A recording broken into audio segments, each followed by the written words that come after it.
L'été, le massif des Alpes est un territoire qui peut réserver bien des surprises. Et depuis quelques années, les randonneurs croisent au bord des précipices d'étranges personnages. Ces hommes ont une curieuse passion, le base jump. Dans leur combinaison, Michael, Arnaud et Jérôme passent leurs vacances à se prendre pour des oiseaux. 3, 2, 1, et allez, base. Base. Ils sautent dans le vide, l'air gonfle la combinaison pour leur permettre de voler quelques secondes, et ils ouvrent un parachute. La sensation incroyable de pouvoir raser le relief, finalement, c'est du vol à l'état pur, puisque en parapente ou en parachutisme, en fait, il s'agit de vol ou de chute, mais en combinaison à aile, on a un vol avec son corps, donc on a l'impression d'être un oiseau. Pourtant, les trois hommes ne pratiquent pas le base jump à la légère. Avant chaque saut, ils mesurent la force du vent. Il vient comme ça, le vent, là, tu vois. Il vient plein sud, c'est exactement ce qui était prévu par la météo. Pour eux, les conditions climatiques sont une question de vie ou de mort. Pour l'instant, Michael estime que le vent souffle trop fort. Les conditions sont limites. Ouais, en fait, on n'est vraiment pas fou, quoi. Enfin, moi, j'ai pas envie de me retrouver tête en bas ou sur le dos, sachant qu'en combinaison à aile, tout vol qui commence sur le dos est un vol qui conduit très rapidement à une catastrophe. Ça, c'est sûr. Pour éviter le saut fatal, Michael, Jérôme et Arnaud préfèrent aller jauger le vent un peu plus loin. Tous les trois sautent des montagnes savoyardes depuis une dizaine d'années. T'as pas l'impression que ça souffle, Arnaud? Écoute, un petit peu, on va checker ça, ouais. Alors, on va regarder. Les trois hommes n'ont pas enfilé une combinaison à ailes du jour au lendemain. Il est nécessaire d'avoir une bonne pratique du parachutisme, une pratique assez longue, 300, 400, 500 sauts, le temps d'apprendre comment utiliser le matériel, de se familiariser aussi avec la chute, et ce qu'on peut faire pendant qu'on chute, parce qu'on peut se diriger, on peut s'orienter. Pour se sentir en pleine confiance, ils préfèrent porter une combinaison faite sur mesure. Ça fonctionne un petit peu comme une voile de parapente, c'est-à-dire l'air va pénétrer à l'intérieur ici, là, et gonfle en fait ces petites tuyères pour rigidifier à la fois l'aile de bras, les deux ailes de bras, et l'aile de jambe qu'on voit ici. La vitesse de pointe peut atteindre 150 km/h. Le vol ne dure souvent pas plus d'une minute. La peur est nécessaire pour rester en vie. La peur, en fait, elle permet de se mettre en alerte et de se dire, voilà, on va commencer à se préparer, on va commencer à se concentrer. Et une fois qu'on sera prêt, une fois qu'on sera serein, on aura en fait toutes les clés pour bien réussir le vol. Moi, je suis d'accord avec ce que dit Arnaud. Je relativise un petit peu aussi par rapport à la peur, parce qu'en base, en fait, on vit tous l'expérience de la peur. Et pour ma part, la seule manière de ne pas me laisser submerger par la peur, c'est d'arriver à calculer, tout simplement en lançant un caillou, en chronométrant, en mesurant la hauteur. Et à l'intérieur, dans la tête, il y a un combat qui se livre entre la raison et l'émotion. Et l'un prend le pas sur l'autre, plus ou moins. Et souvent, quand on décide de sauter, c'est que la raison l'emporte sur l'émotion. Bon, je vais me concentrer 1 minute et après on y va. Malgré toutes ces précautions, ils savent qu'ils risquent leur vie à chaque saut. 1, les bases.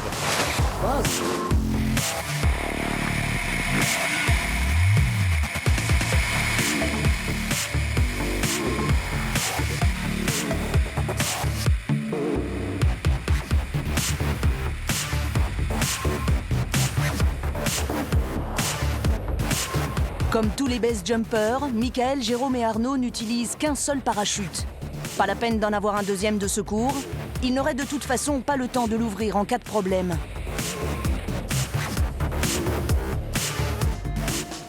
Ils déclenchent l'ouverture à environ 200 mètres du sol.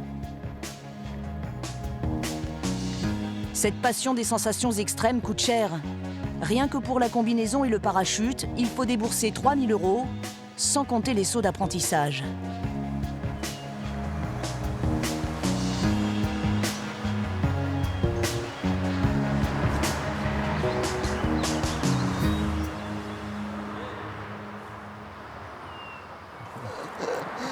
super. C'était bien? Génial. Très bon saut, l'air portait bien en plus. J'ai réussi à pas lâcher Arnaud tout du long. On réalise notre rêve, voler. Arnaud, Michael et Jérôme n'ont jamais eu d'accident. Certains pratiquants ont poussé trop loin ce besoin de décharge d'adrénaline. En 10 ans, plus de 200 personnes ont trouvé la mort.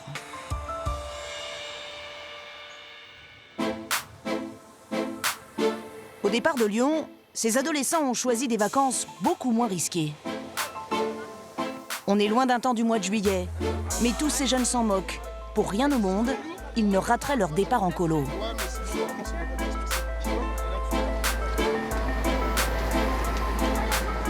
Les enfants quittent la ville, direction les Alpes. Dans 200 km, ils vont goûter aux joies de la montagne pour la première fois. Ces collégiens se connaissent depuis qu'ils sont tout petits. Brian, 15 ans, Hichem, 13 ans, et Bouzid, 14 ans, fréquentent le même centre social. Leur passion à tous, c'est la danse hip-hop. Oh, pas mal, hein? La seule chose qui les motive, c'est le stage de danse qui les attend. Pendant 10 jours, encadrés par des danseurs professionnels, ils vont suivre des cours de hip-hop ou de breakdance. Pour l'instant, la montagne, ça les intéresse pas vraiment. Ah bah moi je vais que faire du hip-hop. Ouais, la danse. On attend de voir comment ça va se passer. Les randonnées, j'aime pas. T'aimes pas? J'aime pas marcher. Non, moi je dors pas dehors. S'il pleut, En 10 jours, Sarah et ses petits camarades vont découvrir que camper à la montagne, même l'été, peut réserver pas mal d'imprévus.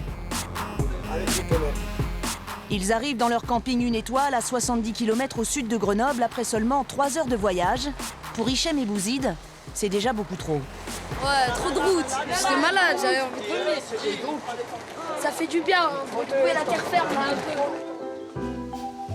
Leur terrain de jeu, un emplacement qui leur est spécialement réservé au bord du lac du Sautet.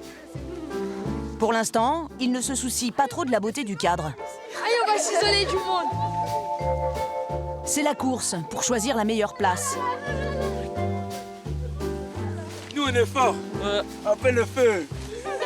Ils sont encadrés par 3 animateurs. Ah, on peut se mettre là, s'il te plaît, Kaba? Bah ici, là, au moins. Jette-la, c'est une 2 secondes. Voilà, c'est bon. Kaba, 24 ans, c'est leur éducateur. Il connaît bien les enfants. Il les suit toute l'année au centre social de Villeurbanne. Les tentes, vous êtes responsables de vos tentes, parce que les autres, ils repartent jamais. Ancien footballeur professionnel, Kaba a grandi dans la même cité que les enfants. Pour financer leur séjour, ils ont organisé une brocante et vendu des t-shirts. C'est la première fois qu'on part 10 jours. Bouzid pense à ses vacances depuis des mois. On mérite de venir ici. On a travaillé pendant 1 an et pour arriver à ce point-là. Et t'es content? Bah, bien sûr. Ça fait toujours plaisir de partir en vacances. Tu pars souvent en vacances? Ça dépend. Une fois tous les 2 ans normalement. T'es déjà venu à la montagne? Enfin non, c'est la première fois que je passe des vacances à la montagne. Bah, je sais pas, au moins ça change de la mer. De leur côté, les 5 filles du groupe ont décidé de toutes dormir dans la même tente. Ah, c'est mouillé! C'est mouillé! Pendant 10 jours, elles vont faire bande à part et vivre en pleine nature va leur poser quelques soucis.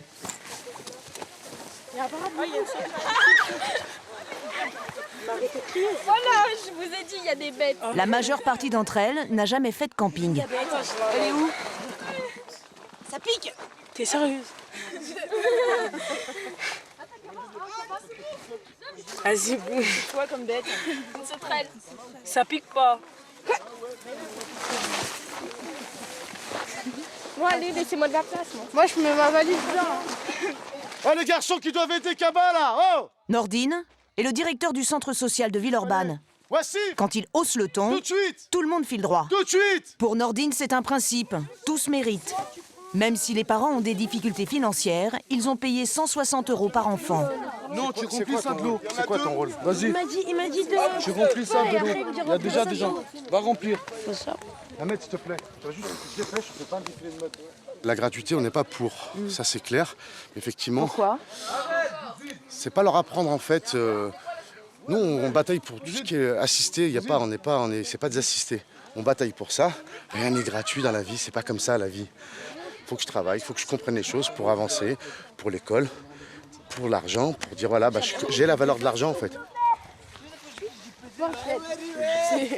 Et la vie en communauté, loin de chez eux, doit aussi permettre à ces ados d'élargir leur horizon.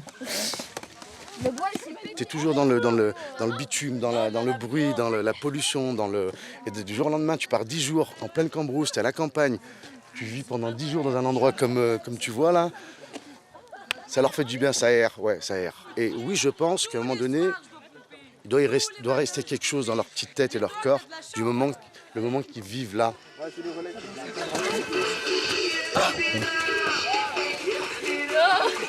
Et en 10 jours, ils vont s'en faire des souvenirs. La danse, le lac, les copains et une invitée capricieuse, la météo.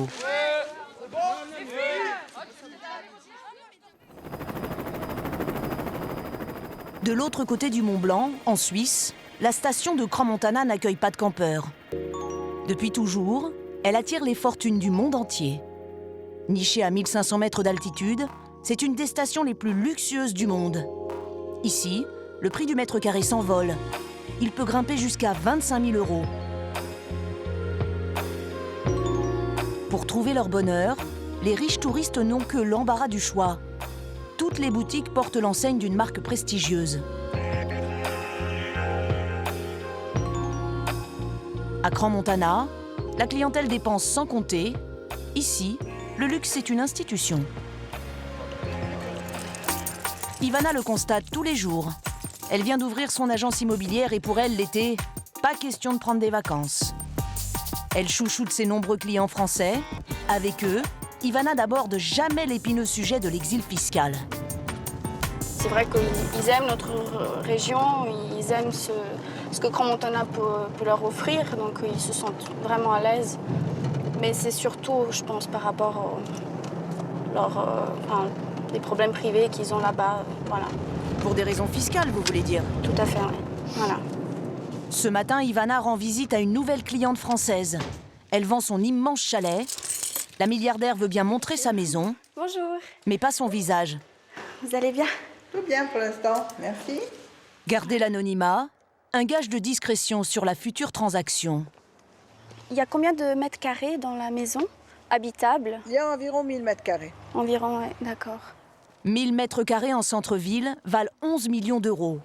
Non négociables.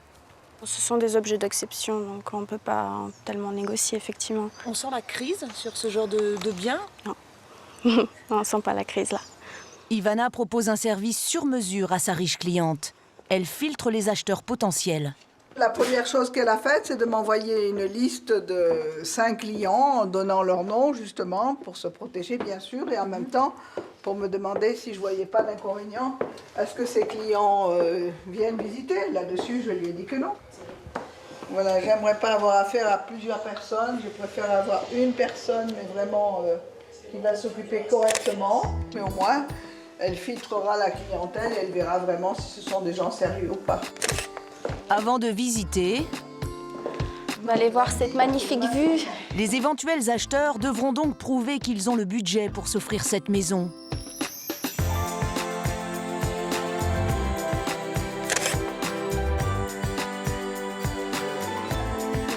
Le couple milliardaire ne tient pas pour autant à quitter Crans-Montana. Il vend pour faire construire un chalet conforme à ses désirs du moment. C'est quelqu'un qui fait les massages ici chez vous, qui connaît... Oui, nous avons droit à des vrais massages, voilà, tous les jours. La vendeuse veut une propriété de plein pied pour son mari qui a du mal à se déplacer. Voilà, alors vous n'utilisez pas l'ascenseur, vous? Moi, j'aime pas tellement l'ascenseur, c'est vrai, mais enfin, il est là. Madame n'envisage pas de vivre dans une chambre plus petite. J'ai jamais vu une chambre aussi grande. Oui, c'est vrai que c'est une très belle chambre. Elle mesure 90 mètres carrés. C'est le genre de superficie pour une chambre qui est courant par ici? Non, non, pas du tout, justement. C'est pour ça que j'aimerais mettre ça en évidence pour mon dossier de vente. Le couple n'habite plus en France depuis de nombreuses années. Il partage son temps entre son île en Amérique du Sud, les États-Unis et son chalet suisse. Au revoir, à bientôt, au revoir. Se mettre à l'abri des rumeurs et des regards indiscrets, c'est aussi cela le luxe feutré de Crans-Montana.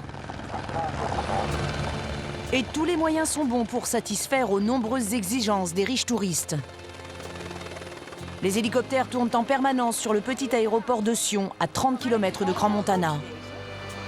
Bonjour. Bonjour. Cheveux courts, Doreen est une Hollandaise qui aime lier l'utile à l'agréable. Elle arrive tout droit de Rotterdam et pour plus de confort, elle rejoint la station en hélicoptère plutôt qu'en voiture.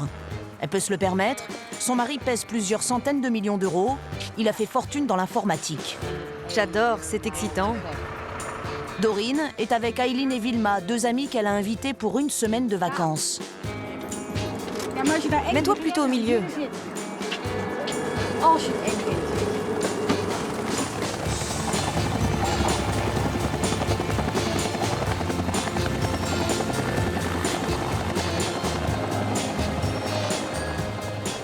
Les trois femmes se connaissent depuis 30 ans.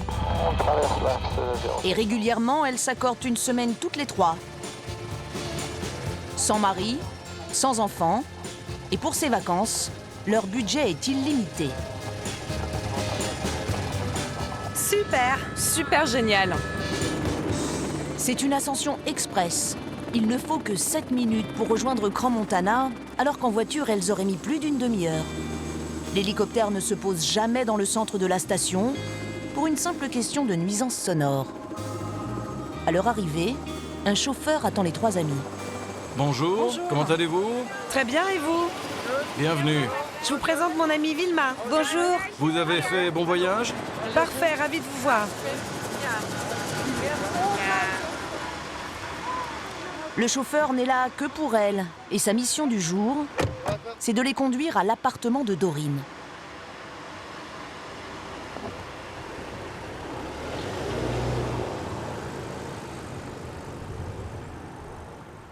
Le summum du luxe à Crans-Montana, c'est être propriétaire et n'avoir aucune contrainte d'intendance. C'est cette solution qu'a choisie Doreen pour sa résidence secondaire. Elle possède un appartement en contrebas d'un hôtel 5 étoiles de la station. Bonjour, entrez. Il y a 3 ans, Doreen et son mari ont acheté sur plan cet appartement de 200 mètres carrés. Ils ont déboursé 5 millions d'euros, sans compter les finitions et la décoration. La seule chose qu'il y avait ici, c'était les fenêtres, bien sûr. Et la porte d'entrée. J'ai fait mettre une cheminée juste là. Et puis, j'ai préféré une cuisine ouverte. Mais pour Doreen, le vrai luxe, c'est d'être chez elle, ici une chambre à coucher, tout en profitant des services d'un palace. Ici, c'est notre chambre à coucher. On a 3 chambres comme celle-ci. Ce sont nos propres meubles. Mais les draps et tout le linge de maison sont ceux de l'hôtel. Ils viennent aussi faire le ménage. Les peignoirs sont ceux de l'hôtel. Et ils s'occupent de tout pour la salle de bain. L'hôtel gère chaque détail. En vacances, Doreen ne veut aucune contrainte. C'est bien comme ça parce qu'on fait rarement la cuisine. Il nous suffit d'appeler l'hôtel. Un coup de téléphone ou un simple mail. Et je demande ce que je veux. Puis le personnel de l'hôtel n'a plus qu'à les ranger dans mon frigo. Je peux demander du vin, des sodas, du lait pour mon café. J'ai aussi ma machine à café. Le matin, je peux me faire mon propre café. Ensuite, je commande mon petit déjeuner. Sur le balcon, ces deux amies s'impatientent. Ça serait bien d'aller boire un verre, non? Oui, allez, allons-y. Ah, enfin, allons boire un verre. Doreen aime le faste de Crans-Montana. Je fais toujours bien attention à tout éteindre avant de sortir. Mais ce qu'elle aime par-dessus tout, c'est la sécurité. Et vous fermez pas la porte à clé? Non, il faut passer 3 portes avant d'arriver jusqu'ici. Du coup, c'est pas nécessaire. Ce n'est pas partout que l'on peut laisser son appartement ouvert. Mais ici, on le fait. Les appartements communiquent directement avec l'hôtel. Ici, le luxe va se nicher jusque dans le sous-sol. Pour l'hiver, ils ont installé le chauffage sous les dalles. Du coup, pas de glace et pas de glissade. Doreen a décidé de faire passer à ses amis des vacances de rêve. Ici, ce sont les propriétaires étrangers qui possèdent les plus gros chalets. Ils ont beau dépenser beaucoup d'argent, les autorités de Crans-Montana estiment qu'ils sont un peu trop nombreux. Le canton suisse a donc décidé de réguler le marché de l'immobilier. Dans la vitrine de son agence, Ivana est obligée d'écrire au bas des annonces une phrase étonnante. On a une nouvelle loi qui est rentrée en vigueur en 2008, qui a bloqué pour le moment donc le marché pour les étrangers. Alors, pour quelle raison? Les gens qui viennent ici, qui achètent un appartement, puis qui laissent peut-être toute l'année vide l'appartement, on évite ça en fait, tout simplement. On aimerait bien que les gens y viennent, ils se sentent bien. Un appartement fermé toute l'année, à Crans-Montana, on appelle ça un lit froid. Avec cette loi, les autorités veulent lutter contre ces volets clos l'hiver comme l'été. Même si le marché immobilier est florissant, la ville semble à l'arrêt. Les propriétaires absents sont suspectés d'acheter uniquement pour spéculer. Alors pour contourner ce problème, les agents immobiliers de la station misent sur un nouveau projet. Ils vont créer tout un village russe en fait, avec des nouvelles tours, avec des piscines. Et c'est vrai que c'est des gens qui aiment le luxe. Le luxe, c'est la marque de fabrique de Crans-Montana. Enzo, agent immobilier, en a bien conscience. Ah ouais, c'est le dernier que j'ai aussi.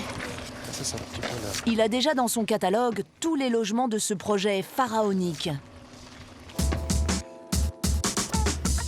Les promoteurs russes n'ont pas lésiné sur les moyens. Ils ont décidé d'investir 650 millions d'euros. Du jamais vu à Crans-Montana.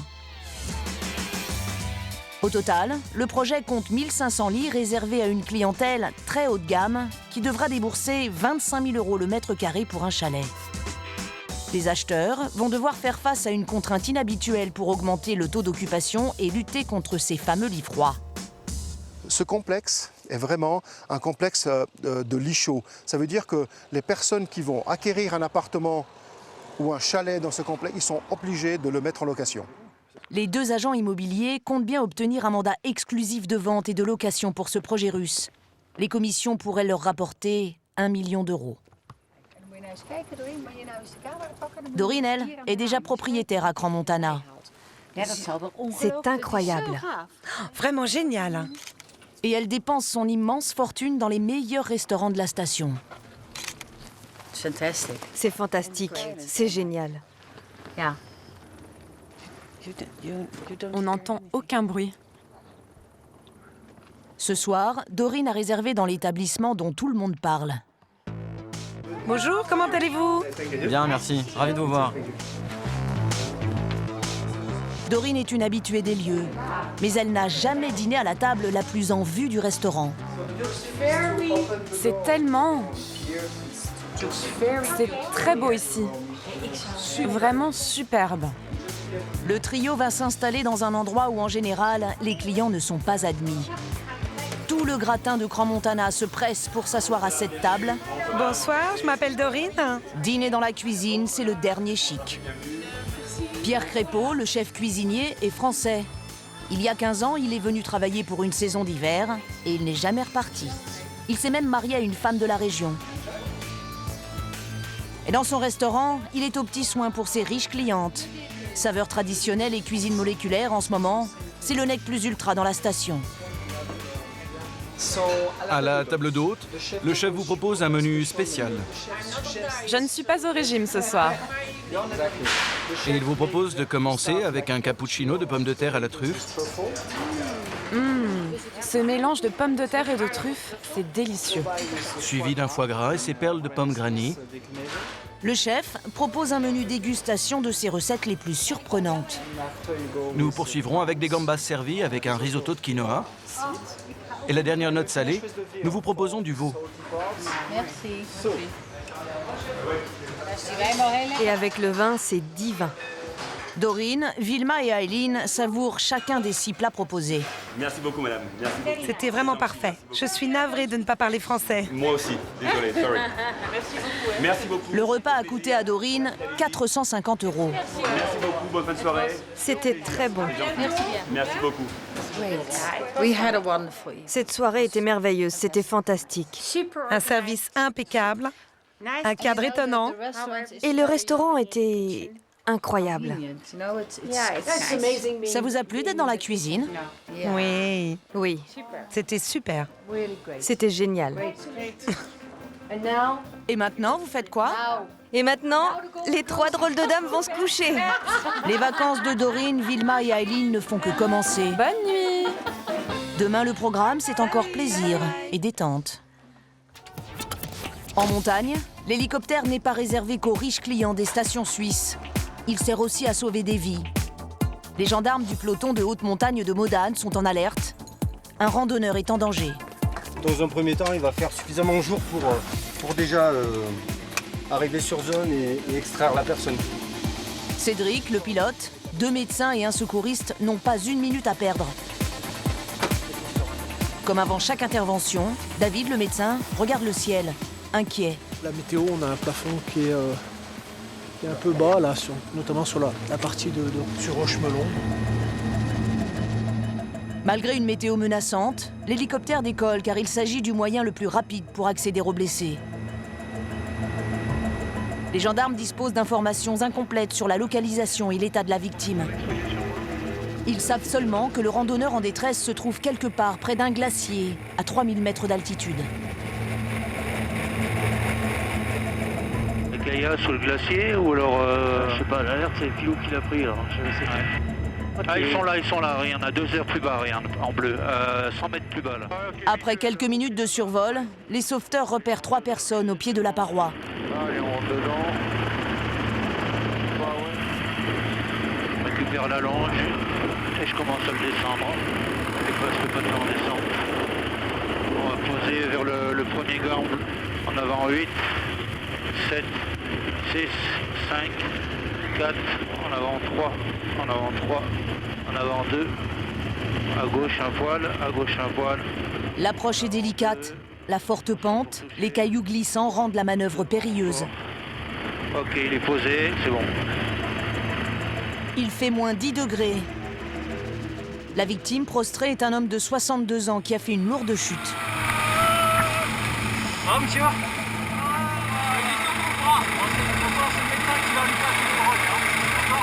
David, le médecin, doit vite établir un diagnostic. C'est comment votre prénom? Roger. Ok, moi c'est David. Le médecin se rend vite compte qu'à la possible fracture du bras pourrait s'ajouter d'autres blessures bien plus graves. Au niveau de la douleur, C'est mal dans le cou. Ouais, on va... Où ça? En bas, derrière, à droite. Là, oui. Je suis froid. Malgré la morphine, la victime a encore très mal au dos. Le membre sup. David redoute une fracture de vertèbre. Il décide alors d'immobiliser totalement le randonneur.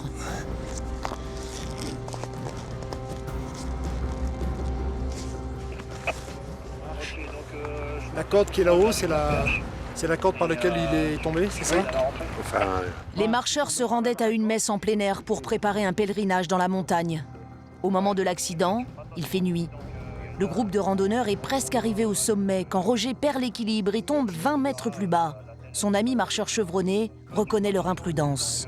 Il faut être là-haut à 8h du matin pour aller à la messe. Donc on monte de nuit, ce qui est une connerie. Aujourd'hui, on n'y voyait rien, même si on avait des lampes. Au lieu de s'emmancher comme d'habitude, moi je faisais le parcours par cœur. Mais par cœur, quand on le fait toujours. Et puis là, il était en train de merder, et puis il a lissé. Ça sort bien. Par chance, la chute de Roger s'est arrêtée à 2 mètres du précipice. Mais il a eu mal. Hein. Sous sédatif, le dos et l'épaule immobilisés, Roger est prêt pour être transporté dans la nacelle. Le moment est délicat. T'inquiète pas, Roger.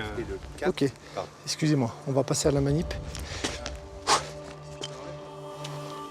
Je sais bien, Roger, mais Là, il faut serrer les dents. Là. Les sauveteurs ont besoin du renfort des 2 randonneurs valides. Vous glissez la perche dans l'axe vers... Car la nacelle est en pente et il faut soulever la victime sans aggraver ses blessures. Levez. Ok, glissez. Encore. Montez. Incline. Incline. Ok, prenez de l'autre côté en face de moi, monsieur. En face, là. Là, ok, on cale sous la jambe. Là, doucement. Faut lever et on descend tout doucement. Tout doucement, parce qu'il est mal le doc. Ça va, Yvan? Tout doucement. Venez vers moi. Ok, encore un peu. Ok, on pose tout doucement. Ok, c'est bon, c'est terminé. Moins de 2 heures après l'alerte, on vous touche plus, promis.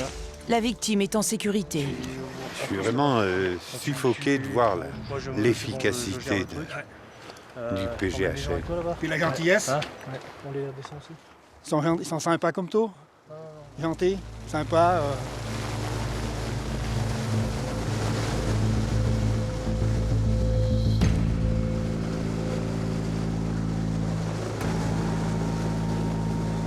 Au moment de l'élitroyage, Roger ne semble plus souffrir. Les antidouleurs ont fait leur effet.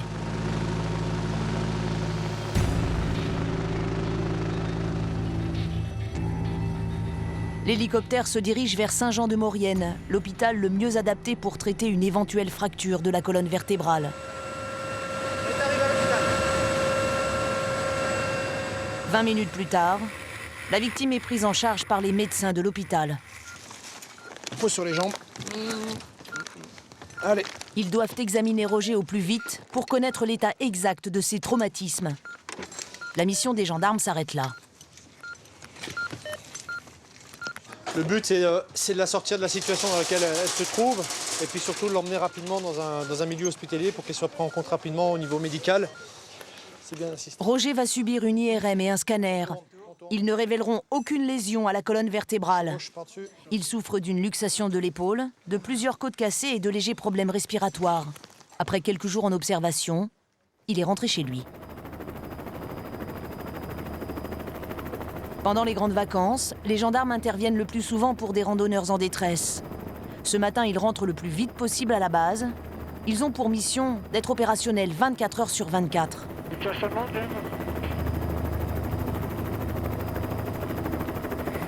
Ce jour-là, les interventions vont s'enchaîner jusqu'au soir.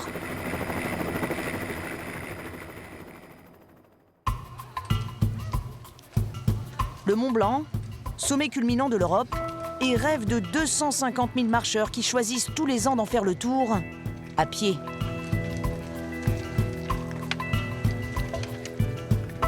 Cette randonnée est de plus en plus accessible.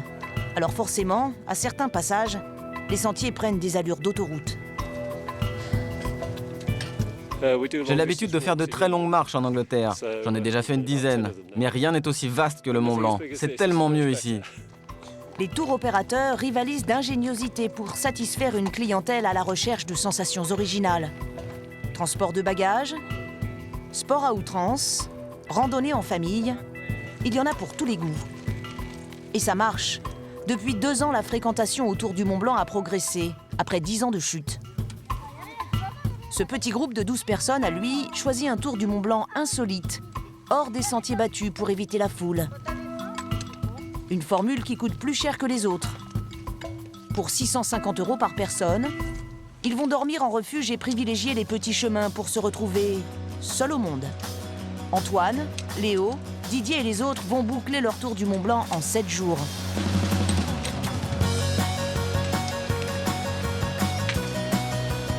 Camille, Sophie et Gaël vont aussi découvrir à quel point la randonnée n'est pas toujours une partie de plaisir. On va aller monter tout là-haut. C'est vrai? Oui, parce que je vois pas d'autre issue. Léo? Oui, dès le début, là, on commence fort, oui. On fatigue. Par contre, on a perdu notre guide. Joël, le guide, cherche une solution pour passer le premier obstacle de la randonnée. Vous avez été scoop?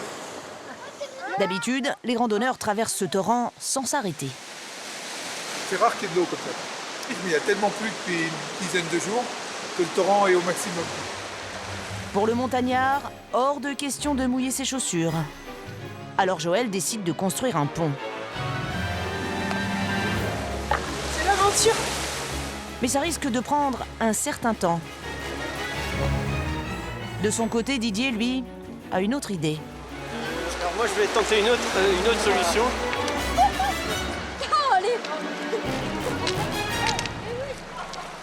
Dans une eau glacée, il n'hésite pas à traverser pieds nus.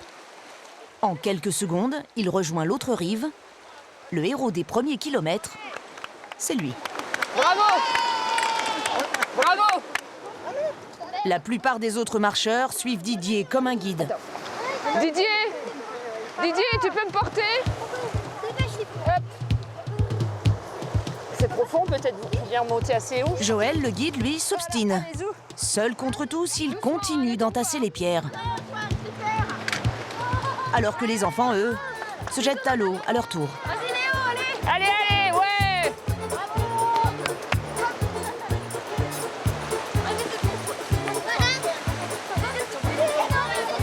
Il n'y a plus de bâton, là? Il reste Camille, 15 ans, la fille aînée de Didier. Elle est transie par l'eau froide du torrent.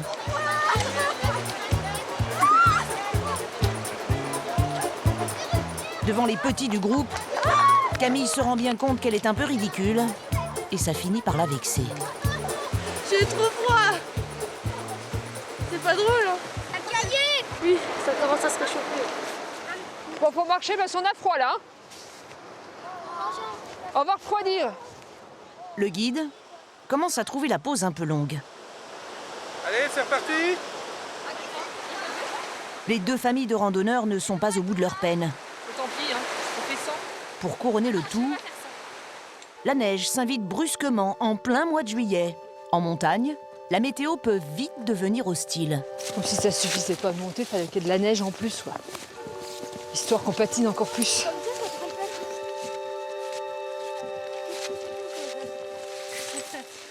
Mais on va le faire. Ça va le faire. Pour Elisabeth et Sophie, la barre est un peu trop haute. Elles sont loin des vacances qu'elles imaginaient. Vous avez fait que de la montée depuis ce matin, quand même. Vous pensez, vous y attendiez à ça ou pas? Non. Moins difficile. Oui, moins difficile. Ouais, c'est ça, oui. Beaucoup moins difficile. Des plus petits parcours qu'il nous faudrait. Mais alors, il des arrêts plus fréquents.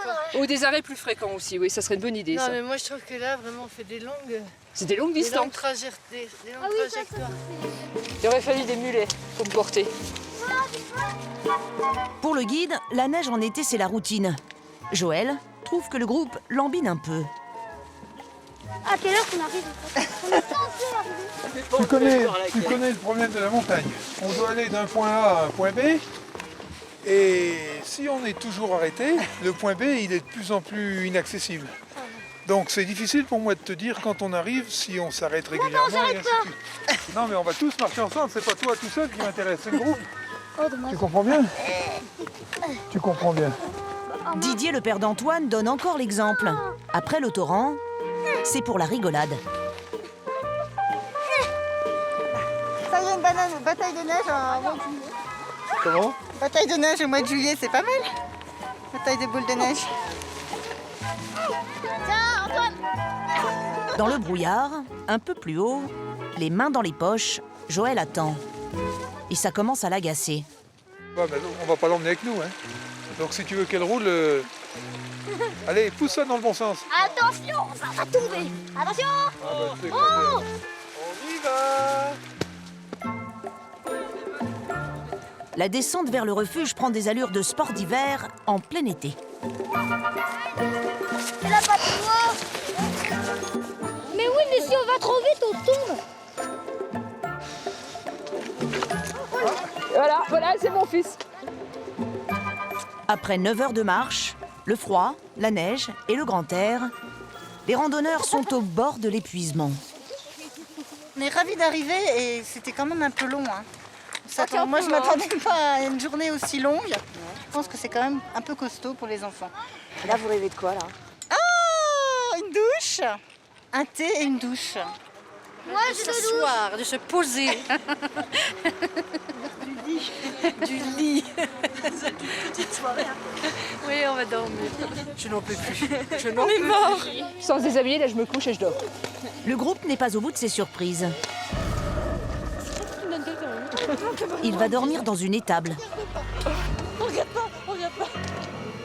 Oh là là là là. On est combien maintenant, les 50 ou quoi? D'un coup, leur étable tourne à la punition. Leur rêve de lit douillet vire à l'horreur.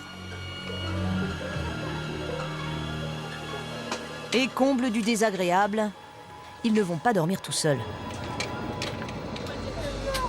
Alors, est-ce que vous avez tous vos boules de caisse? Oui. Non mais... C'est bon, j'en ai moins Parce que faire. là, je peux vous dire que c'est plus qu'indispensable. Non mais moi je débaffe les gens. Honnêtement. Non mais c'est une étable en plus, hein. C'est une ancienne étable. En plus ça sent la Oh, une porcherie. Non, C'est une porcherie.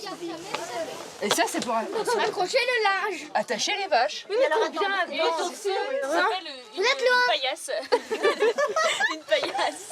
Un tapis ou je sais pas. Oh le cauchemar, réveillez-moi. Réveillez-moi, c'est un cauchemar ou quoi? On n'est pas prêt d'oublier. Ah bah ça je te le dis. Hein. On s'en fout. C'est vrai, au point où on en est. C'est pas grave. Il est à peine 10 heures du soir. Dans le dortoir, on entend presque les mouches voler. Elisabeth est la seule encore debout. Moi, je dors là, mais quand il faut que j'aille me déshabiller. Malgré leur déception, les randonneurs se sont écroulés sans demander leur reste. Ils rêvent tous du Mont Blanc et d'une belle journée d'été.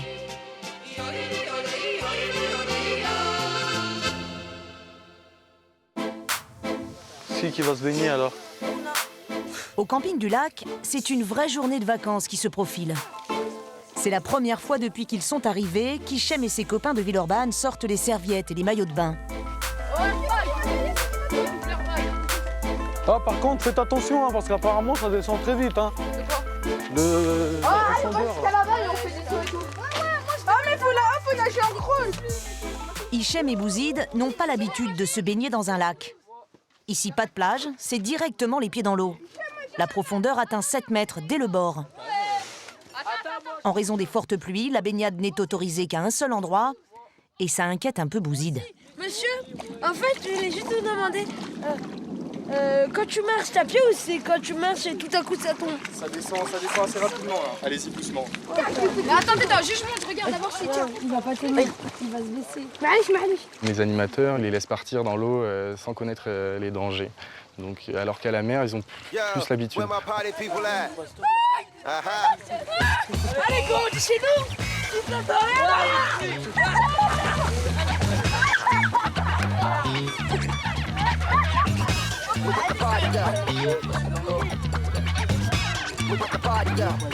Les ados n'ont pas l'habitude non plus d'une eau à 18 degrés.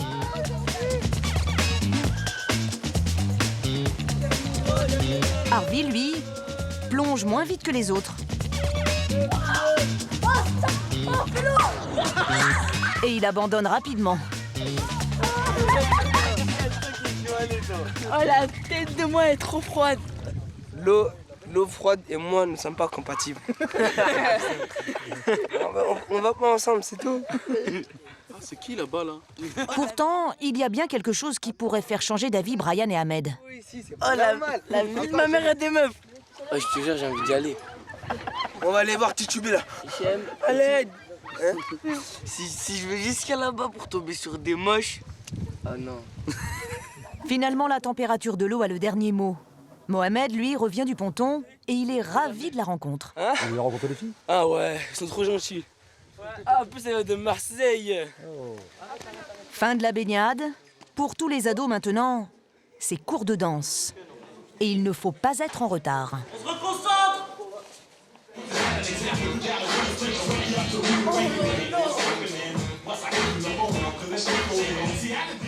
5, 6, 7, 8. Les enfants de Villeurbanne se mélangent à d'autres élèves qui viennent de toute la France. En tout, ils sont une centaine de danseurs à suivre les cours distillés par des professionnels. Bouzid a du mal à suivre le rythme, mais il s'accroche.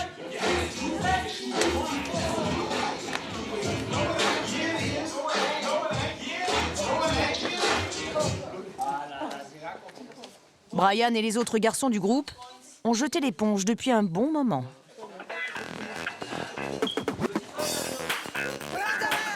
Alors, pour redonner le sourire à tout le monde et profiter de cette journée d'été, les animateurs ont décidé de frapper fort. Direction le barrage du lac, à quelques kilomètres. J'ai kiffé. Pour une activité qui leur promet le grand frisson. Oh, il y a une prime de risque. Ouais, prime de risque. Eux qui aiment les sensations fortes, ils vont être servis. Ah là là. Dans quelques minutes, ils vont se retrouver accrochés à une tyrolienne perchée au-dessus de 100 mètres de vide. Il y a la pression qui monte. Faut dire la vérité, faut avouer, ça fait peur. La pression. Kaba déploie tous ses talents d'animateur pour essayer de détendre les enfants. Les gars, aujourd'hui, on va quand même vivre peut-être quelque chose d'unique. Hein? Si jamais je pars, il y a plein de gâteaux dans ma tente. Servez-vous. 1, 2, 3, bien. C'est parti. Allez, go. Mais les efforts de Kaba ne servent pas à grand-chose. En arrivant sur le promontoire, les visages se ferment.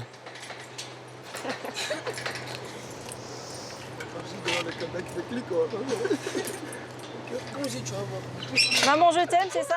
Bouzid est le premier à oser s'élancer. Ok, alors. Moi, je peux pas sans croire. Non, non, c'est elle, après c'est moi. Mais je me tiens là. Donc, comme je t'ai montré, soit tu te mets. Je vais me tenir comme ça là. Là, comme ça, regarde. Sinon, tu peux mettre une main. Comme ça. Une main sur la poulie. Et je peux me mettre comme ça? Si tu veux, comme ça, c'est bon. Ouais. Allez, quand tu veux.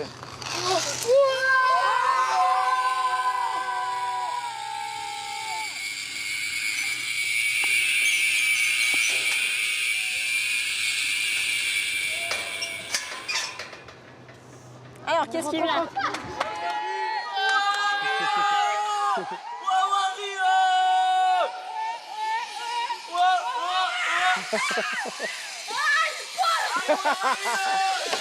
Oh, il y a de la balle, j'ai envie de le refaire, wallah. Oh, la mec, de la bombe, wallah, de la bombe. Oh, Ryan, oh, Brian, fais-le. Sur l'aire de départ, Brian est tétanisé par le vide. Kaba tente de le convaincre. Tu vas le regretter, sinon, vas-y, s'il te plaît, Brian. Il veut pas y aller. Il veut pas Allez, quand tu veux. Hey, Brian, allez! Au bout d'une dizaine de minutes de pourparlers et d'encouragement, Brian se lance enfin.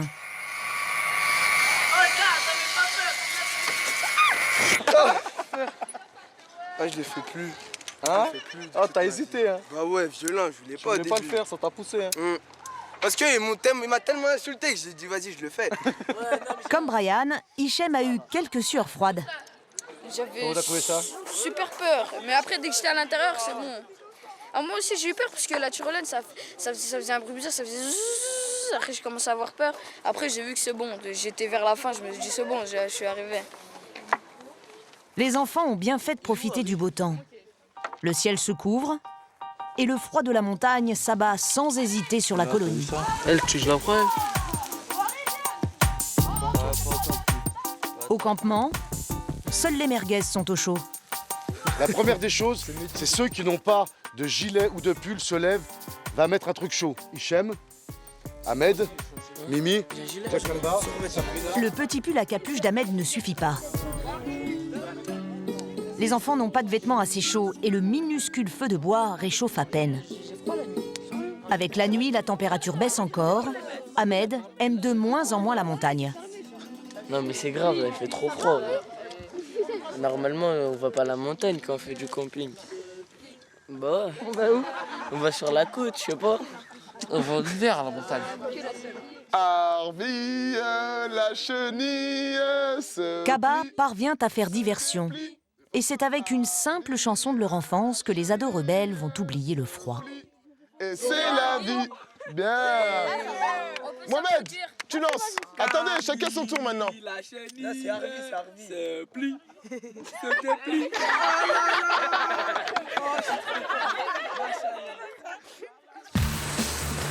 À Modane, pour les gendarmes de haute montagne, la fin de journée est beaucoup moins tranquille. Et en fait, on part pour une personne qui apparemment a une grave intoxication.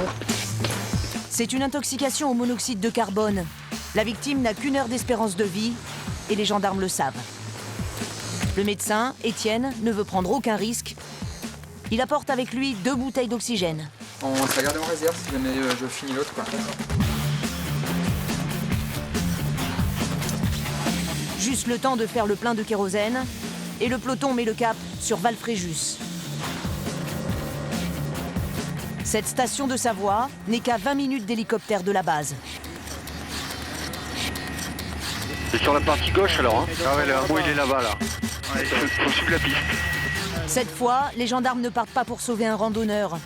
Ils vont se poser pour secourir un habitant d'un hameau isolé. Les pompiers sont déjà sur place. La gravité de l'appel a mobilisé tous les secours de la région. Là c'est bon, ça reste comme ça. Bon, à droite c'est bon, derrière c'est bon. C'est bon. C'est bon derrière, c'est bon à droite, c'est bon reposé.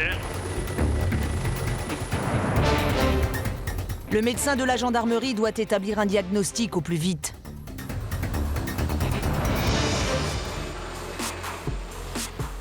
À l'intérieur, Marianne, 17 ans, est inconsciente.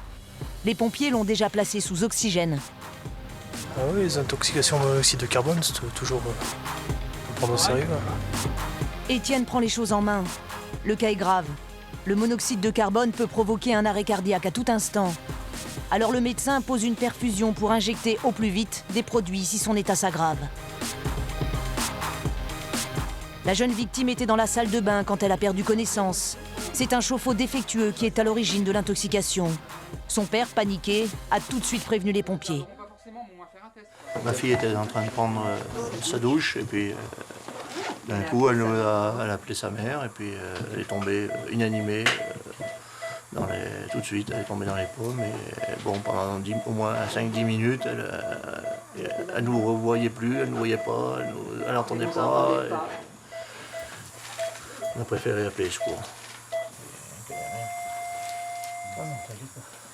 Quand j'ai vu ma fille qui, en 10 minutes qui ne répondait plus, j'ai vraiment eu peur.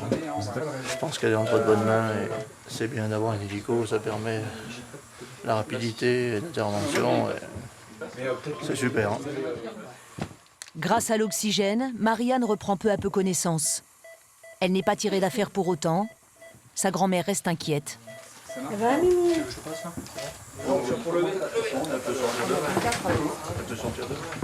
En quelques minutes, la victime est stabilisée. Son état permet l'évacuation. Les parents de Marianne sont soulagés. Salut ma puce. Salut ma puce. Bisous. Bon, écoutez, merci à vous. Je vous en prie. Bon vol, merci. Au revoir. L'intervention n'a duré qu'une demi-heure. Mais Marianne a encore du mal à respirer. Il faut l'évacuer dans les plus brefs délais. L'altitude pourrait aggraver son état. Cédric, le pilote, attend les instructions du médecin avant de décoller. Je vais voir avec lui si on peut monter, comme c'est une intoxication, voir si on peut monter, sinon on va être obligé de prendre la vallée. Donc on va adapter le vol en fonction du docteur. Ouais. Est-ce que je peux prendre l'altitude? Ouais. Ça gêne pas? On va être plein pot sous l'oxygène. D'accord. Ça va bien se passer. La jeune fille va être évacuée vers un hôpital de Lyon. 40 minutes à peu près. 40-45 minutes.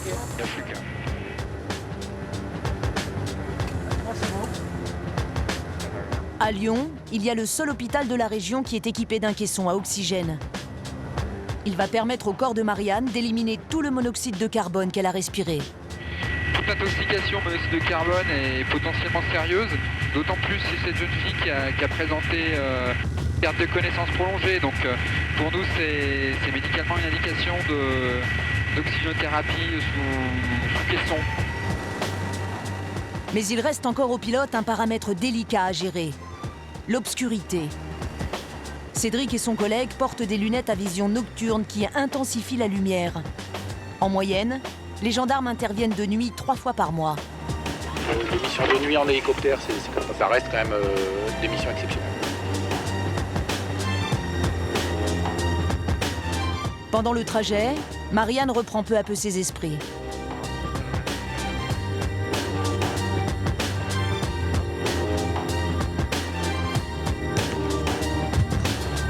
Comme prévu, le vol a duré 45 minutes. On arrive à destination, ça s'est bien passé pendant le transport.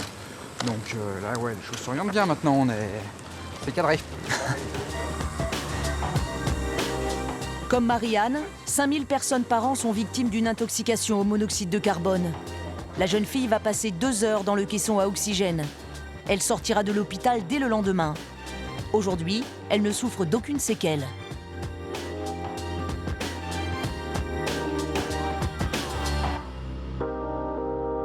Pendant l'été, le peloton de gendarmerie de haute montagne de Modane intervient près de 300 fois, de jour comme de nuit.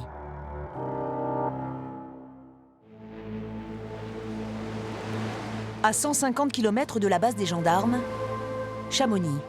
L'été, la station de Haute-Savoie attire des milliers de randonneurs et d'alpinistes de tous les âges. La ville est dominée par le Mont Blanc, prolongé par le glacier des Bossons.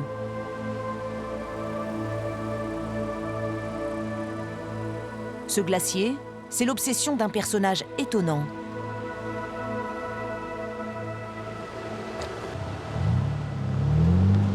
Sur les chemins de montagne, Daniel Roche ne passe pas inaperçu avec sa voiture de sport.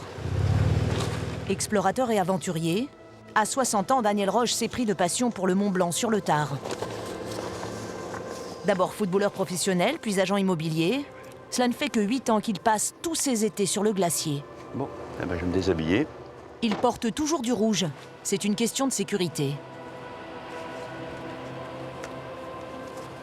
S'il m'arrivait une tuile, ce que je ne souhaite à personne évidemment, le rouge se repérera beaucoup plus facilement sur les rochers ou sur la neige.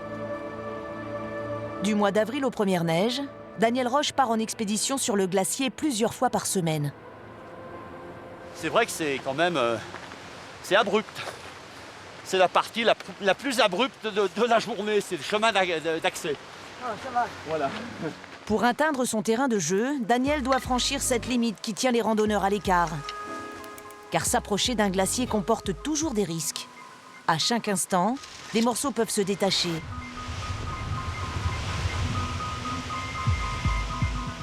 Certains ne tiennent plus que par un fil. Et les températures estivales n'arrangent rien. C'est vrai qu'avec des températures de 30-34 degrés actuellement à l'ombre, ça fond très rapidement. J'ai rarement vu le glacier fondre et couler à cette cadence-là. Si Daniel prend de tels risques, c'est parce qu'il est passionné d'aviation et obsédé par l'histoire de 2 avions qui se sont écrasés sur le glacier. On a 2 avions, c'est un paradoxal, de la même compagnie Air India, qui, à 16 ans d'intervalle, au même endroit pratiquement, ont disparu sur le Mont Blanc. En 1950, le Malabar Princess se retrouve prisonnier d'une tempête de neige. Il s'écrase à 4600 mètres d'altitude. À son bord, 48 personnes et aucun survivant. 16 ans plus tard, un deuxième accident fait 117 victimes au même endroit. Les débris des 2 avions sont projetés sur toute la surface du glacier. Depuis 8 ans, Daniel fouille la glace à la recherche des dernières traces des crashs. Il y en a encore là-haut, il y en a encore plein là-dedans. Là, dans le glacier au-dessus de moi, il y a encore des tonnes et des tonnes de pièces d'avion qui descendent. Et aussi incroyable que cela puisse paraître, il suffit que Daniel se baisse pour trouver plusieurs morceaux d'avion. Boeing, on va sûrement trouver des morceaux beaucoup plus explicites. Là, tenez, regardez, là, il y a un morceau de tubulure d'avion. Voilà, ça c'est sûrement... Voilà. Vous n'avez pas vu, on est passé à 20 cm du câblage. Et il est tout numéroté, évidemment, il y a des références dessus. C'est génial. 10 minutes plus tard, Daniel trouve un débris encore plus gros. C'est une trappe d'ouverture du Boeing. Un morceau de extérieur. Superbe. En grimpant encore, Daniel trouve une pièce qui va le bouleverser. Superbe morceau d'avion ici sous la glace. C'est la première fois que je trouve ça dans mes aventures. C'est carrément un morceau de hublot du Boeing 707. Toute cette partie-là était en rouge et le reste était en blanc. Quand on pense que derrière, il y avait quelqu'un qui a voyagé derrière ce hublot. L'avion était pratiquement complet. C'est très très émouvant de trouver une pièce pareille. Voilà. On décolle. Ouais. Le hublot pèse une vingtaine de kilos. Mais Daniel se refuse à le laisser là. Bon allez, on va la balancer. Ne vous affolez pas. Hein. Voilà. En éternel insatisfait, il ne se contente pas du morceau de hublot. Sa passion le pousse à chercher toujours plus loin.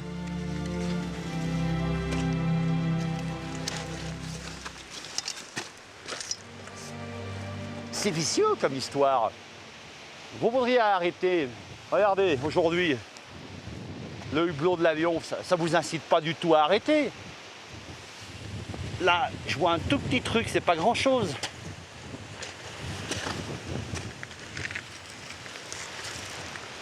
Il faut avoir l'œil de lynx. Hein.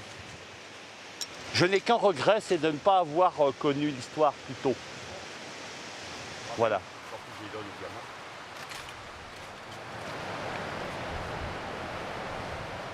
En 8 ans de fouilles, Daniel a ramassé un peu plus de 5 tonnes de débris d'avions sur les versants français et italiens du Mont Blanc. Et c'est lui qui les a transportés jusqu'à sa voiture.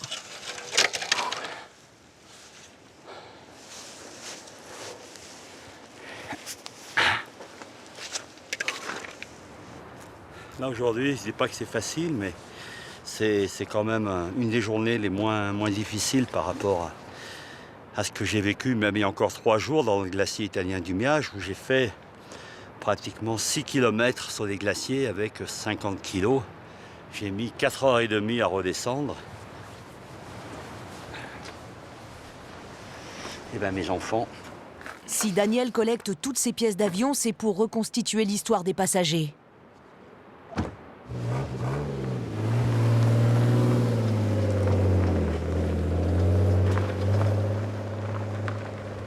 Car sur le glacier, il a aussi trouvé des restes humains. Et il a tenu à leur trouver un lieu de sépulture. Alors là, on est au petit cimetière de Saint-Gervais-le-Fayet. Daniel va jusqu'à collaborer avec la police scientifique pour tenter d'identifier les victimes. Une fois que tous les tests d'ADN et compagnie sont effectués, je récupère les restes et je les enterre dans ce petit carré. La municipalité de Saint-Gervais a mis à sa disposition une modeste place au fond du cimetière. Ah, c'est ici. Je creuse ici, j'ai un emplacement ici à cet endroit-là. Il faut leur donner une sépulture décente, ce qui permet également aux gens, aux familles et à beaucoup d'autres gens de venir se recueillir. Pour aller au bout de sa démarche, Daniel va bientôt se rendre en Inde afin de rencontrer les familles des passagers disparus. Dès l'été prochain, il montera à nouveau sur le glacier.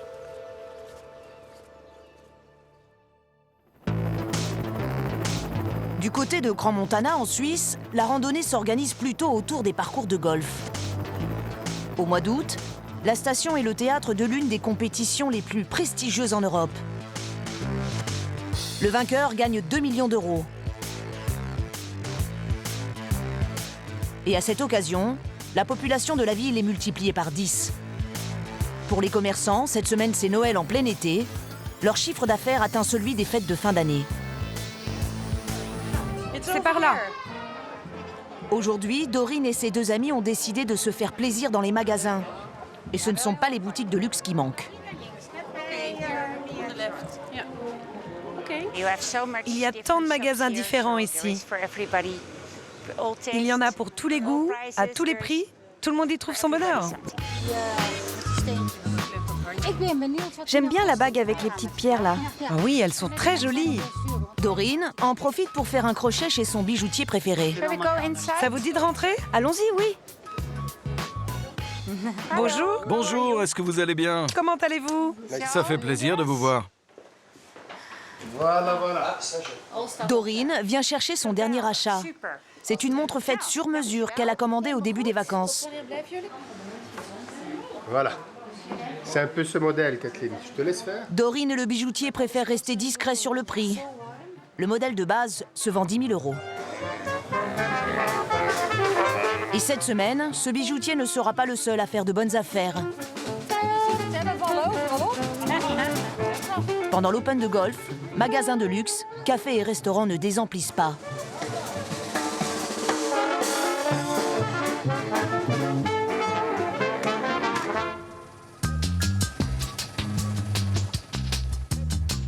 Au sommet de la station, Fabien, tu me sors les boîtes pour les herbes, s'il te plaît. nous retrouvons Pierre Crépeau. Le cuisinier français compte bien lui aussi profiter de l'événement.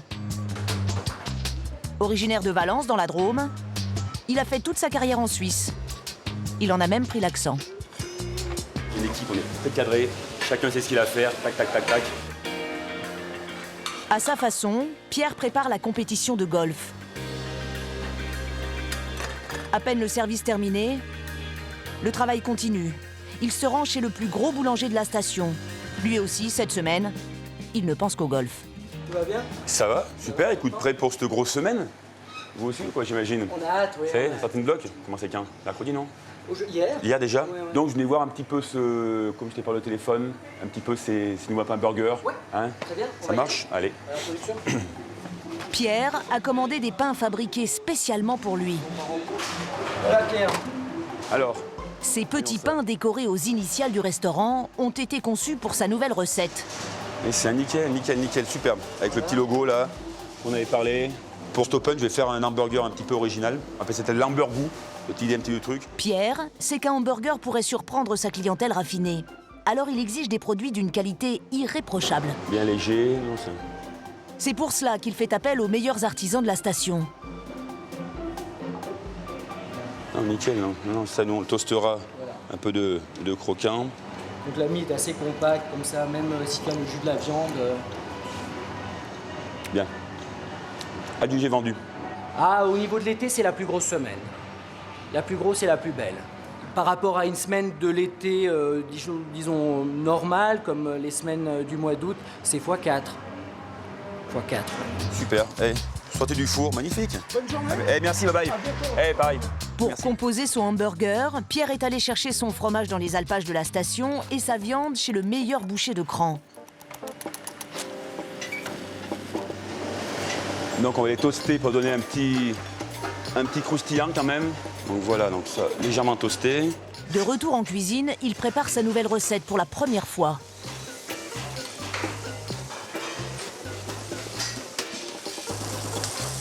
Donc voilà, donc on ne garde pas trop cuit parce qu'on va le finir à la salamandre, faire fondre la raclette dessus.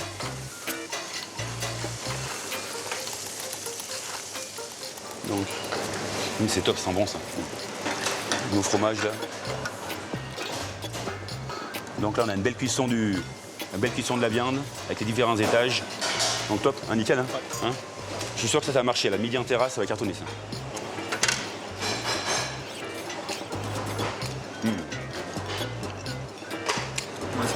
Top. Adjugé vendu? Validé.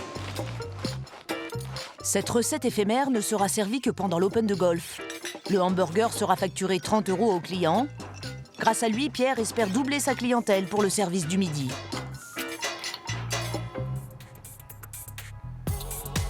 En bas de la station, après le shopping, le trio hollandais est bien décidé à prendre soin de son corps. Les amis vont profiter des installations dernier cri du palace dans lequel Dorine possède un appartement. Est-ce que vous voulez réserver un massage, mesdames? J'aimerais un gommage et un massage. C'était tellement bien la dernière fois que je vais refaire la même chose. Par ici, je vous prie. Le massage coûte à Dorine 250 €.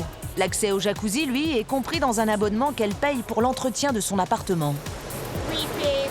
Je paye un forfait annuel et tout est compris. La décoration florale de l'appartement, le ménage et l'accès au spa.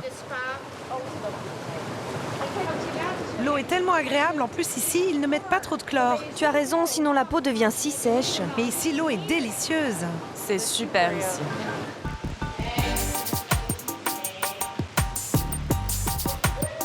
L'été, Dorine partage son temps entre son yacht en Méditerranée et son appartement de Grand Montana. La formule tout inclus de luxe incite la millionnaire hollandaise à venir plus souvent dans la station suisse.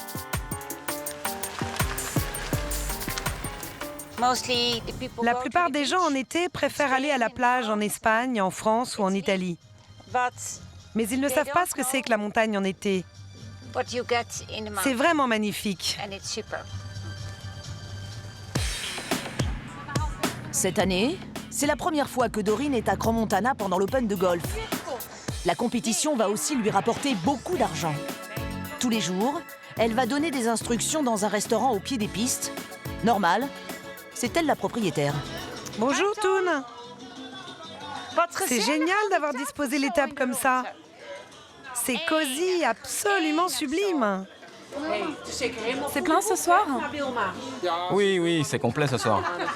Question de confiance, Doreen a fait venir de Rotterdam le manager du restaurant.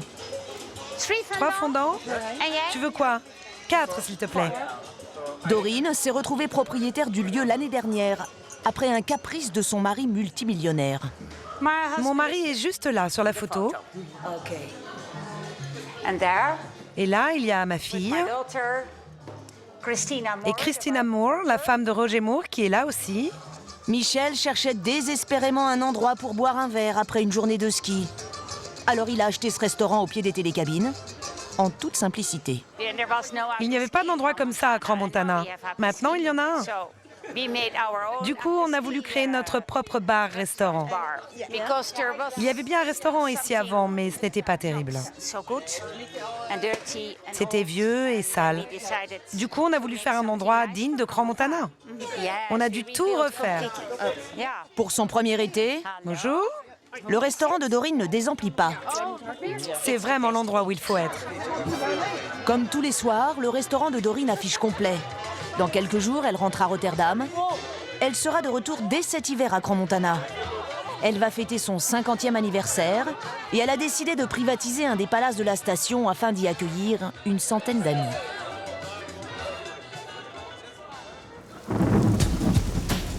Le lendemain, au camping du lac, c'est plutôt l'hiver. La pluie a surpris Bouzid et les autres en pleine nuit. Je m'attendais pas à la pluie, mais ma mère elle m'a mis des affaires quand il fait froid. La température est brusquement descendue. Bouzid va chercher Brian qui refuse de se lever. Wow. Vas-y, tu dois sortir, Kaba, il a dit. Mais j'ai fait une paire de baskets. Mais elles sont dans le minibus. Et il y a tes couvertes là. Mais non, mais tu marches peigneux. Allez, là. Si, ouais. Brian, frigorifié, a du mal à émerger. T'as bien dormi? Ah, pas trop. Pourquoi? Parce qu'il pleut beaucoup. Et t'attends beaucoup la pluie ici. Bouzid préfère aller se mettre à l'abri et laisse son ami se débrouiller. Brian prend alors son courage à deux mains.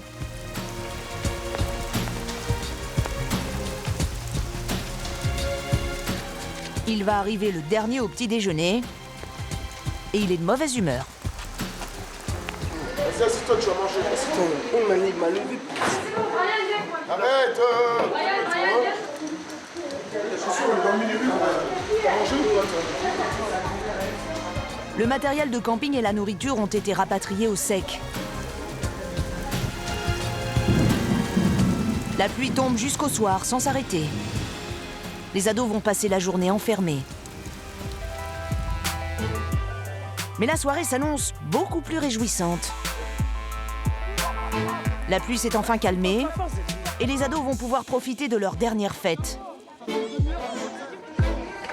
Ils ont tous pris le temps de se faire beau.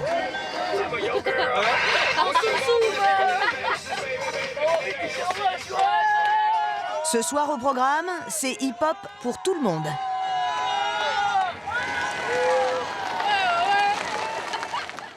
Avant d'aller danser, Wassif a une dernière petite retouche à faire.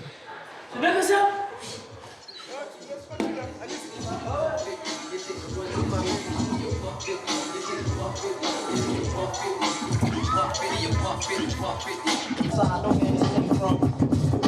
Dans la salle, les ados de Villeurbanne retrouvent les autres participants du stage de danse. Très vite, ils organisent une battle. C'est une forme de duel où les danseurs s'affrontent sur des chorégraphies improvisées.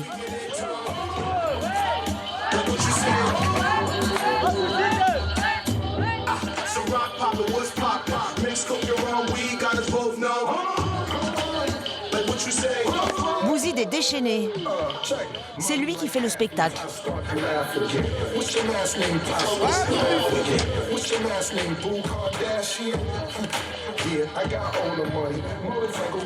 Mustapha, son prof de danse, est fier de son protégé. Voilà, c'est l'affaire en tout cas.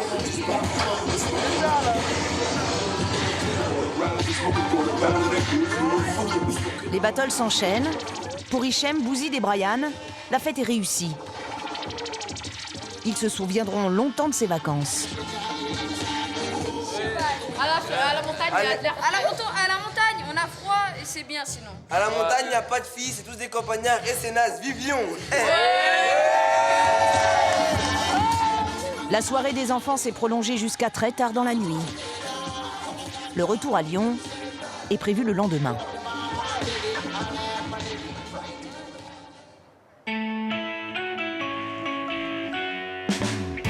Ce matin, les randonneurs se réveillent en Italie. Le refuge français bas de gamme est bien loin. Comme avant chaque départ, les marcheurs prennent leur ration pour le midi. Et c'est toujours très très bon, c'est très agréable de varier tous les midis. Voilà. Aujourd'hui, le groupe est coupé en deux. Florence a choisi le marché toute la journée. Bon, repose-toi bien, hein. C'est bien les boutiques. Elisabeth, Sophie et la plupart des enfants sont trop fatigués. Oubliez les chaussures de marche, ils sont à Courmayeur, loin des bouquetins et des chemins de traverse. Il ne manque plus que le soleil. Pour Sophie, cette pause était indispensable. Après 3 jours de montagne, voilà, la voix des personnes civilisées, ça fait du bien. Reposant. C'est reposant, voilà. Ça nous fait du bien. Les muscles On se pense à autre relâchent. On a envie de... Malgré la pluie, on est mieux. Voilà. Aujourd'hui, on va reprendre demain. Hein. Sans aucun doute. De toute façon, on n'a pas d'autre solution.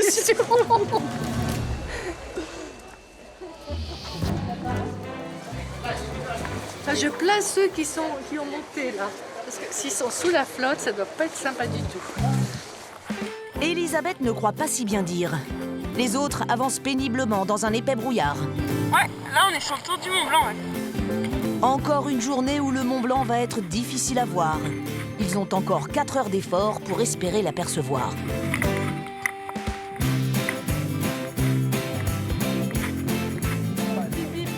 À Courmayeur, Léo retrouve le sourire en marchant sur les pavés. Et sa sœur fonce dans les magasins. Ça fait quoi, Emma, alors? J'ai pris un bracelet. Vous pouvez me montrer? Il est sympa. Même si la journée est plus tranquille, il faut quand même monter. Au bout de 2 heures, ils arrivent au refuge et retrouvent les autres. Le guide leur avait promis un panorama à couper le souffle. Là, le Mont Blanc, pardon, toujours derrière les 2 personnes, si tu veux. Voilà. Dans les nuages. Là encore, la météo n'y met pas du sien.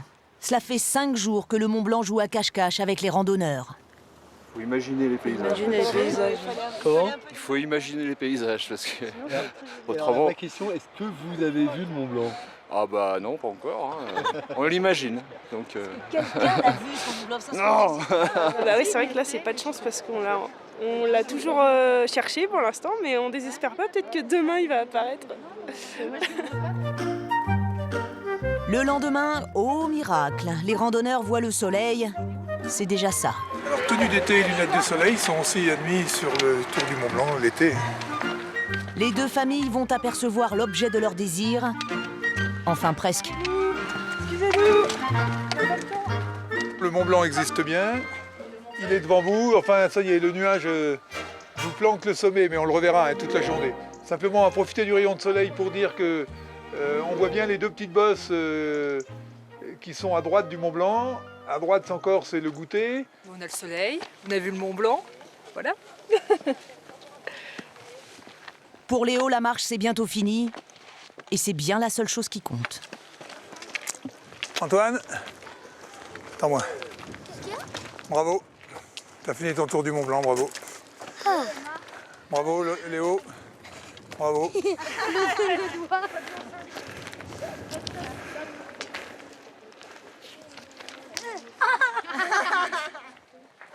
La dernière nuit en refuge s'annonce confortable, un peu comme à la maison. C'est quoi? C'est des petites mules pour mettre nos chaussures toutes sales dans l'entrée pour pas salir. Malgré la météo peu clémente, les journées de marche plus difficiles que prévu, Didier est ravi d'avoir fait découvrir à sa famille les joies de la randonnée en montagne. Content de la semaine, content de l'ensemble des refuges qu'on a fait, très variés, très divers. Non, franchement, sympa, sympa. J'ai détesté le deuxième. Sympa. On dormait dans la moitié dans une porcherie. Sympa ça. Pour Florence, Didier et leurs 3 enfants, les vacances ne sont pas encore terminées. Dans 2 jours, ils vont découvrir une activité beaucoup plus risquée que la randonnée.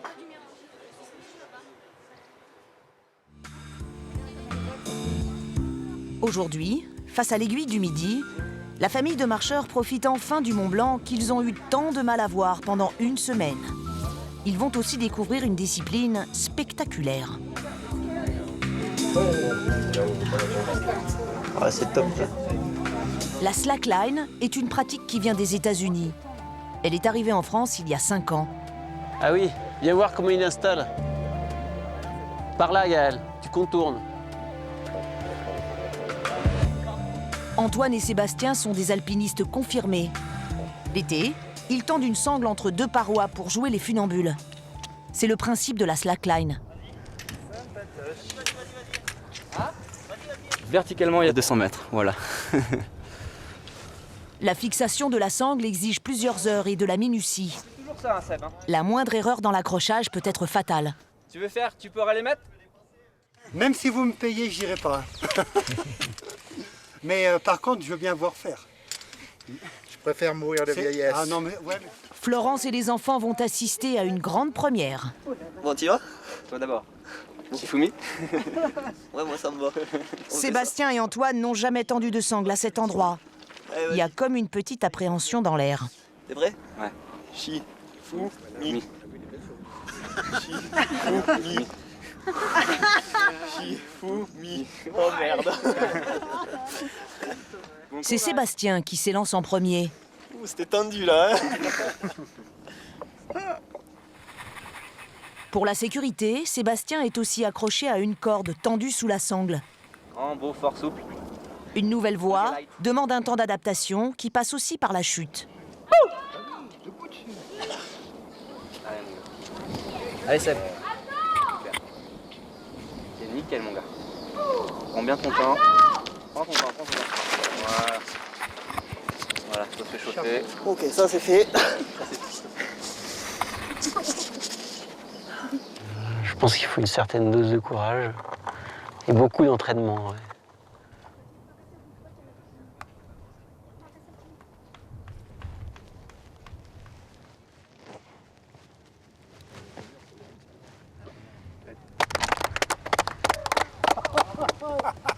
Génial. Est-ce que ça t'inspire d'y aller? Okay. Et non, tu t'attaches? Didier n'a aucune envie d'essayer. Parce qu'après, il y a une autre étape. Mais c'est mort, moi, comme je ça, fais pas. c'est de réussir à aller descendre doucement et te suspendre. Et voir Seul membre de la famille a tenté l'expérience, Camille, la fille aînée de 15 ans. Je vous préviens, je crie fort. Hein. Oui, eh ben, si t'as besoin de crier, crie très très fort. Ça aide. Il va y avoir une avalanche. L'objectif, pas la regarder, moi. Camille lâchera les mains quelques secondes. Il n'en fallait pas plus pour forcer l'admiration de son papa. Ouais, franchement, je suis impressionné. Voilà, super. Avec ce tourisme basé sur les sensations fortes, la montagne cherche à accueillir une clientèle plus jeune et toujours plus nombreuse. Wow. Oh, extraordinaire.